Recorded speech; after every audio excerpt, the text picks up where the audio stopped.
Et ben du coup, il y avait des gens qui habitaient dans le bourg, ça a donné le terme bourgeois. Dans la vie de tous les jours, il est animateur culturel.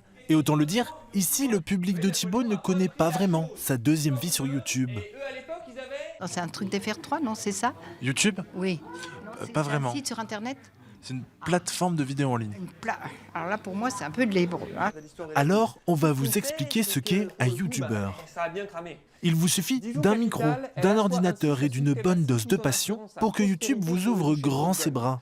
Mais cette série de réussites pour Dijon va brusquement s'arrêter en 1137. Pour vous donner une idée, un point de repère, on est pile à l'époque d'où viennent Jacouille et Godefroy.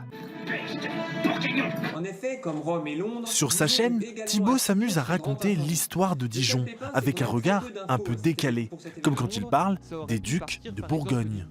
En fait, ces gars-là, outre le nom de rue et des portraits dans les musées et tout, le truc c'est qu'en plus qu'on se penche sur l'histoire de leur vie, c'est Game of Thrones quoi, le truc qu'on voit Jean sans peur qui se fait défoncer le crâne à coups de hache et tout devant le roi de France. Si sa chaîne Survol d'Histoire est encore loin d'attirer les foules, ce simple passionné travaille tout de même une trentaine d'heures sur chaque vidéo. 5 minutes qui demandent de longues recherches historiques et archéologiques, avec bien sûr un peu d'aide. De l'autre côté aussi, tu avais aussi la table des droits de l'homme quand il y a eu la Révolution. Ah, c'est pour ça qu'on l'appelle à la porte de la liberté au départ. Voilà, exactement. Alors, ce que je fais exactement, c'est lui apporter, on va dire, les bases historiques, en tout cas les bases archéologiques, les termes aussi parfois qu'il n'a pas forcément. Mais lui, ce qui m'apporte énormément en contrepartie, c'est la comédie. C'est vraiment comment vulgariser la chose au maximum pour que tout le monde puisse l'appréhender. Au final, il faut que tout le monde puisse comprendre.